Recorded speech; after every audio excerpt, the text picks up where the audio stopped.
Okay, welcome to this week's lecture on World War II. This will be a relatively brief lecture just to kind of get you started in looking at World War II and as it compares to what we are going to today through the coronavirus.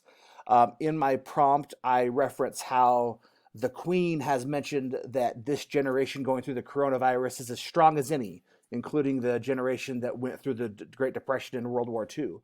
We have also other people refer to the coronavirus as this generation's Pearl Harbor or this generation's 9/11. Okay, so I really want you to ask yourself, are those comparisons accurate? People like to give comparisons and people like to um, generate some kind of controversy with their words. But these aren't just ordinary people saying this is like the Queen. The Queen lived through World War II. She was young, but she lived through it, right? And so I did want to get your impressions. This is just a brief introduction into World War II to kind of get you thinking about it. So the dates there, some of you may be like, wait a minute, World War II, 1941 to 1945, didn't it last longer than that? It did. This is America's involvement in World War II that went from 1941 to 1945. Remember that America was not quite ready to enter the World War II until Pearl Harbor, just to give you a little bit of a spoiler there, a little cliffhanger, so to speak. You don't go away, don't go away. You're still going to hear about Pearl Harbor. Cha-ching. That's how I make my money, is with those cliffhangers. 90% of you have already not even clicked this video. Another 5% have already turned it off. So I have 5% of you with me. That's like maybe 2 students, hopefully. You are one of the 2 great remaining students. Congratulations. Extra credit if you hear. Just text message me the word, or not text message me in Canvas the word Agent Orange, and I will give you extra credit for watching this video, okay? Or this short documentary lecture. There we go. All right, so the road to war. The main person that threatened war for us for World War II in America was Japan. Now, the main reason is because Japan has access to us over the Pacific Ocean. Germany still had to fight through France, through Great Britain. They were not nearly, we had Great Britain as a buffer, right? We didn't feel quite as threatened by Germany as we did by Japan. Japan was also known for being a lot more imperialistic, if that's hard to believe, right?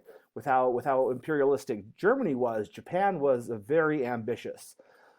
Germany embarked on a campaign to control the entire continent, all of Europe, and they even ventured into Asia, which was probably their downfall, is when they went and attacked the communists in the Soviet Union, right? So Roosevelt was really alarmed, but also helped with the policy of appeasement. Now, the policy of appeasement was Hitler was like, hey, there's the Sudetenland, there's the Rhineland. I'm going to take over those lands.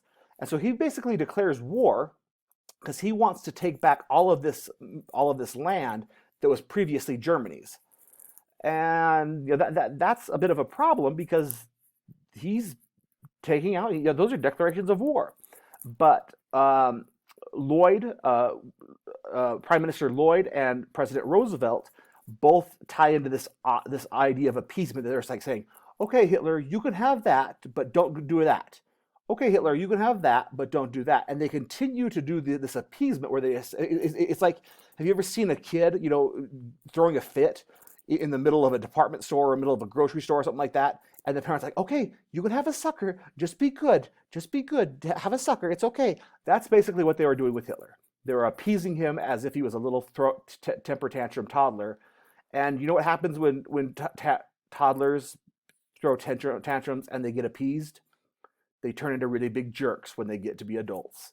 And that's what Hitler became, was a really big jerk, a really big jerk. All right? So Roosevelt announces his candidacy for a 3rd term as president, which is unprecedented. He is the first president to run for a 3rd term. Congress passes the Lend-Lease Act in 1941, and they freeze Japanese assets, okay? So a lot of the Japanese people are like, whoa, our assets are frozen. A lot of the Japanese Americans' assets are frozen too, and they no longer have control over their money. This gets to be really scary, okay? On December 7th of 1941, on a Sunday morning, Japanese planes bomb the naval base in Pearl Harbor in Hawaii. So for some reason, all of the we put all our we put all of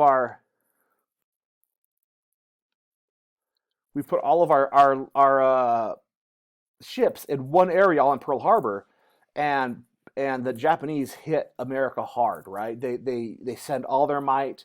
They have kamikaze bombers, which are planes that will shoot their guns up, shoot bombs, and then actually act as bombs themselves. They will actually, the word kamikaze comes from Japanese pilots that would basically commit suicide in an effort to sink ships. So immediately FDR asked for a declaration of war against Japan. Declaration of war. It's very serious. The people feel like the Americans have been attacked on their own soil out in Pearl Harbor in Hawaii. This cannot stand. So the Americans finally enter into war. One thing I think it was Hitler that said this. That said, I fear, or no, maybe it was the the emperor of the prime minister of Japan that said, I fear that they have awoken a sleeping dragon. And that's exactly what happened, right? Is that America now entered the fray of the war, and America is the number one power in the world right now as far as economics go. We haven't been bowed down in war for several protracted years. We have a fresh economy. We have fresh soldiers. We enter the war. Now, one of the major theaters, they call them theaters. There's two theaters. There's the Pacific theater and there's the European theater. And those are where two different wars are taking place, because they're essentially two different wars, right? One is fighting against Japan in the Pacific along different isles, like the island of Midway and the Coral Seas.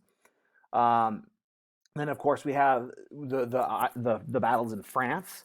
We'll talk about D-Day in just a second here. But war it was really grim for a lot of people. Winston Churchill thought for certain that it would be that war that they were going to be taken over. He clung to hope, but there was not a lot of hope for much of the world that it would get out of this horrible setting that they were in. They were really Great Britain was doomed. Germany was advancing. Japan seemed like they were unchecked. The first few months that American forces are in battle are disasters for the Americans. The Americans don't have a good showing initially. Luckily, we're going to see here in a few minutes that they will shape up. Okay, so we have the war in Europe. Finally, we get to this period this day called D-Day. Now, D-Day is phenomenal. It is one of some of the greatest heroes have stormed the beaches of Normandy on D-Day. They were a combined effort by Great Britain and America. They dropped their soldiers out on the beaches, and they stormed the beaches, and they uprooted Nazi weaponry. They caused the Nazis to run away. So on the Western Front, D-Day kind of seals the deal and kind of pushes the Germans back and pushes them in a state of retreat. On the Eastern Front, we have Stalin, who there's this big, huge, long projected battle between in Stalingrad, between the Soviet Union, and we have the Germans here, right? It's freezing cold, and basically the Russians do this scorched earth policy where they just burn everything. They taint wells. Not whales, wells. They throw dead carcass of animals in wells so they can't have any water. They basically just ruin their landscape so that the advancing Germans have nothing to have, right? And so eventually they come to a head on Stalingrad. The Germans cannot last as long as the Soviets, and the Soviets, through millions of their soldiers' lives, repel the Germans, and the Germans retreat from the Eastern Front as well. So the Germans are trying to fight on two different fronts, which is a mistake, right? They try to fight. It would help to have a map right here. I apologize. They try to fight the Soviet Union, or where Russia currently is, and they try to fight over in France with Great Britain and America. And that doesn't go well. The war claims millions of lives. The war claims over 6 million Jews' lives in the Holocaust, right? One way that you can earn extra credit is is if you would watch Schindler's List. If you'll watch Schindler's List and write just a reflection of just a page reflection. I will give you extra credit for doing that. Phenomenal movie, heart-wrenching, that details the lives lost in the Holocaust. I cry every time I see it. I cry and cry. It's so gut-wrenching what those people endured and how they continue to make it through it. Okay, so at home we're a little scared of the Japanese. So we have, let me get this here so you can see the picture. We have Executive Order 9066, and that takes all of the people, all of the Japanese along the western coast, and it puts them in camps all over the Rocky Mountain area, Intermountain West, we'll say. One of the most famous was Topaz, which is just west of Delta. For those of you that are from Delta maybe or have been to Delta, you guys can visit the Japanese internment camp museum there. It's a fantastic museum. In fact, here's another chance for extra credit. If you will go to that, well, actually, you know what, the museum is probably closed right now.